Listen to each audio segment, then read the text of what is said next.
السلام علیکم۔ اردو سینٹر ہیب میں خوش آمدید۔ ایک شخص کا اونٹ گم ہو گیا، لیکن تلاش و بسیار کے باوجود اسے کہیں نہ ملا۔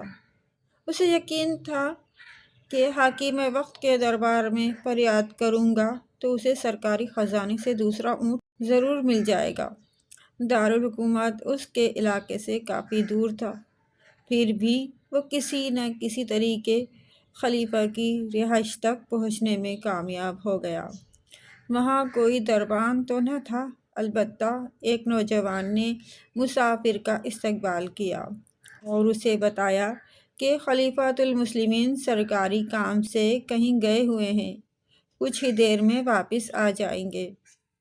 تب تک کے لیے آپ اس حجرے میں تشریف رکھیے، میں آپ کے لیے کھانا تیار کرتا ہوں۔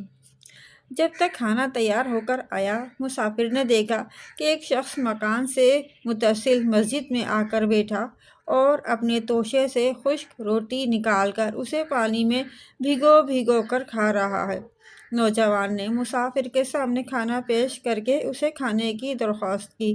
اس نے کہا، واللہ میں یہ کھانا اس وقت تک نہیں کھاؤں گا جب تک اس مسکین کو اپنے ساتھ شریک طعام نہ کر لوں جو مسجد کے صحن میں بیٹھا خشک روٹی کھا رہا ہے۔ تب نوجوان نے بتایا کہ یہی تو خلیفہ وقت ہیں اور میں ان کا بیٹا ہوں۔ وہ سادہ غذا کے عادی ہیں اور یہ پرتکلف کھانا ہرگز نہیں کھائیں گے۔ اتنی بڑی سلطنت کے مالک کی یہ سادگی دیکھ کر مسافر حیران رہ گیا اور سرکاری خزانے سے اپنا گمشدہ اونٹ کی جگہ دوسرا اونٹ لے کر وہ امیر المومنین کو دعائیں دیتا ہوا اپنی بستی کی جانب لوٹ گیا۔ ایک مرتبہ اسی خلیفہ کی زرہ ایک یہودی کے ہاتھ لگ گئی۔ خلیفہ نے قاضی شہر کے عدالت میں دعویٰ دائر کر دیا۔ پیشی کے وقت عدالت نے مدعی سے اپنے حق میں گواہ پیش کرنے کو کہا۔ خلیفہ نے اپنے بیٹے اور ایک سرکاری ملازم کو بطور گواہ عدالت میں حاضر کیا، تو قاضی نے یہ کہہ کر ان کی گواہی قبول کرنے سے انکار کر دیا کہ بیٹے کی شہادت باپ کے لیے اور خادم کی شہادت آقا کے حق میں قبول نہیں کی جا سکتی۔ مدعی خلیفہ نے قاضی سے عرض کی، یہ محض میرا بیٹا نہیں، اسے رسول اللہ صلی اللہ علیہ وآلہ وسلم نے جوانان جنت کے سرداروں میں شمار کیا ہے۔ قاضی نے جواب دیا، مقدمہ زمین پر ہے اور آپ جنت کی باتیں کر رہے ہیں، اپنے دعوے کے ثبوت میں کوئی اور گواہ لائیے۔ ثبوت نہ ہونے کی بنا پر خلیفہ کا دعویٰ خارج کر دیا گیا۔ یہودی اسلامی عدالت کا یہ انصاف دیکھ کر حیران و شزدر رہ گیا۔ باہر نکل کر اس نے خلیفہ وقت سے معافی مانگی اور زرہ ان کی خدمت میں پیش کر کے مسلمان ہو گیا۔ قاضی ابو شریح کی عدالت میں مقدمہ لے کر جانے والا کوئی عام شہری یا معمولی حاکم نہیں، بلکہ ہمارے چوتھے خلیفہ سیدنا علی رضی اللہ تعالیٰ عنہ تھے، اور انہوں نے جس بیٹے کو گواہ کے طور پر پیش کیا وہ سیدنا حسن رضی اللہ تعالیٰ عنہ تھے۔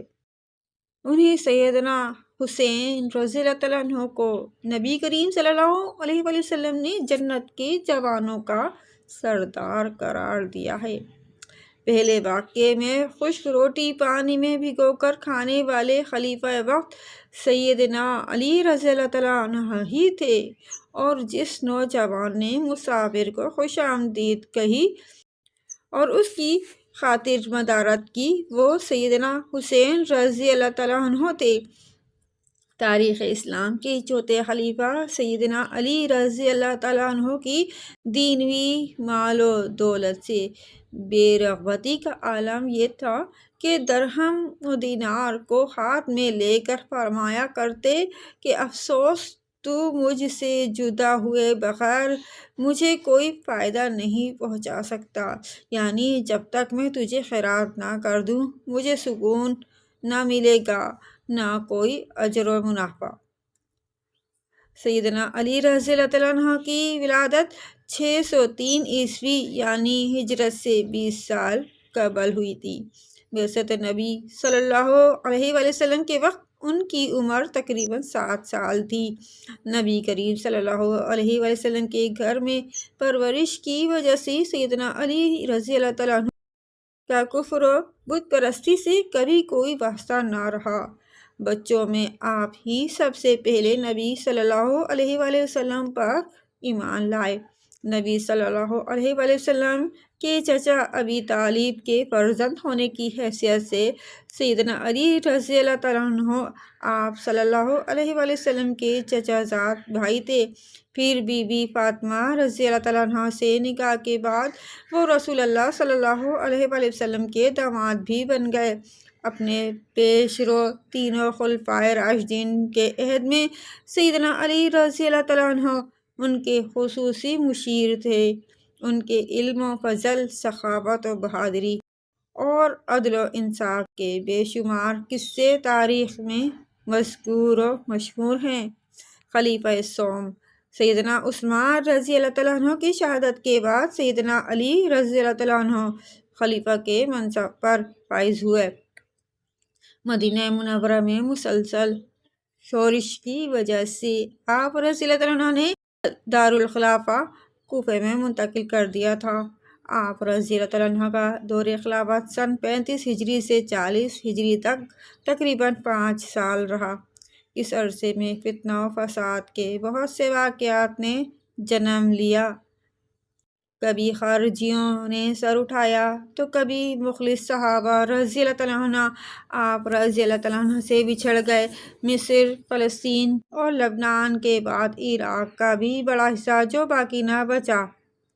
بالآخر 17 رمضان المبارک سن 40 ہجری کو ابن ملجم نامی ایک خارجی کی تلوار سے زخمی ہو کر آپ رضی اللہ عنہ نے شہادت پائی۔ اللہ ان کے درجات بلند فرمائے، آمین۔ دیکھا آپ نے، یہ تھے ہمارے خلفاء کا حال کہ حکومت حاصل ہونے کے بعد بھی انہیں مال و دولت، جاہ و جلال و حشمت سے کوئی رغبت نہ تھی۔